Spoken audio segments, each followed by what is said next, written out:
திருப்பரங்குன்றம் மலையில் வந்து அந்த செக்கந்தர் இதில் வந்து ஒரு கல் இருக்குது. அது வந்து தீபக்கல்னு சொல்லி பேப்பர்களில் இதெல்லாம் செய்தி பார்த்தேன்.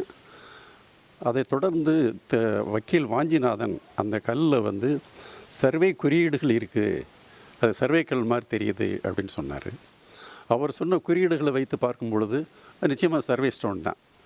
அது வந்து மலைப்பகுதிகளில் வந்து வெள்ளையர்களால் அளவீடு செய்யப்பட்ட அந்த பகுதிகளை வந்து எல்லைக்கோடு எல்லைக்கல் என்று தமிழிலும் தியாடலைட் ஸ்டோன் என்று ஆங்கிலத்திலும் குறிப்பிடுவார்கள்.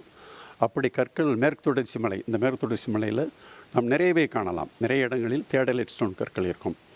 அதனுடைய மிக குறைந்த அளவு உயரம் வந்து 30 சென்டிமீட்டர், அதிக அளவு வந்து 240 சென்டிமீட்டர் உயரத்துக்கு இடத்திற்கு தகுந்தவாறு அந்த கல்லை நிறுவியிருப்பார்கள். அந்த கல்லின் உச்சியில் ஒரு குழி இருக்கும்.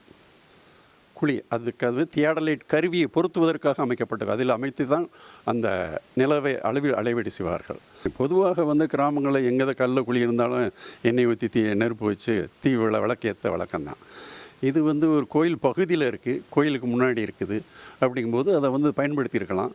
ஆனால் பரம்பரை எனக்கு தெரிந்த அளவுக்கு அங்கு தீபம் ஏற்றின மாதிரி தெரியலை. ஏன்னா புதிதாக இப்பொழுது இந்த தீபம் ஏற்றுகின்ற வழக்கத்தை கொண்டு வந்திருக்கிறார்கள். நிலளவை கல்லாக இருக்கும் பொழுது அதில் வந்து தீபக்கல்லாக இருப்பதற்கு வாய்ப்பில்லை. திருப்பரங்குன்றம் மலையில் வந்து அந்த செக்கந்தர் இதில் வந்து ஒரு கல் இருக்குது.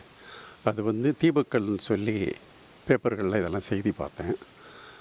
அதைத் தொடர்ந்து வக்கீல் வாஞ்சிநாதன் அந்த கல்லில் வந்து சர்வே குறியீடுகள் இருக்குது, அது சர்வே கல் மாதிரி தெரியுது அப்படின்னு சொன்னார். அவர் சொன்ன குறியீடுகளை வைத்து பார்க்கும் பொழுது அது நிச்சயமாக சர்வே ஸ்டோன் தான். அது வந்து மலைப்பகுதிகளில் வந்து வெள்ளையர்களால் அளவீடு செய்யப்பட்ட அந்த பகுதிகளை வந்து எல்லைக்கல் என்று தமிழிலும் தியாடலைட் ஸ்டோன் என்று ஆங்கிலத்திலும் குறிப்பிடுவார்கள்.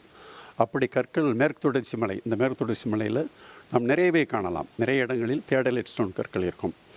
அதனுடைய மிக குறைந்த அளவு உயரம் வந்து 30 சென்டிமீட்டர், அதிக அளவு வந்து 240 சென்டிமீட்டர் உயரத்துக்கு இடத்திற்கு தகுந்தவாறு அந்த கல்லை நிறுவியிருப்பார்கள். அந்த கல்லின் உச்சியில் ஒரு குழி இருக்கும். குழி அது தியாடலைட் கருவியை பொருத்துவதற்காக அமைக்கப்பட்டது. அதில் அமைத்து தான் அந்த நிலவை அளவீடு செய்வார்கள்.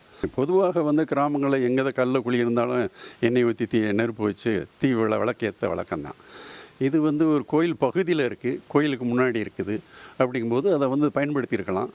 ஆனால் பரம்பரை எனக்கு தெரிந்த அளவுக்கு அங்கு தீபம் ஏற்றின மாதிரி தெரியலை. ஏன்னா புதிதாக இப்பொழுது இந்த தீபம் ஏற்றுகின்ற வழக்கத்தை கொண்டு வந்திருக்கிறார்கள்.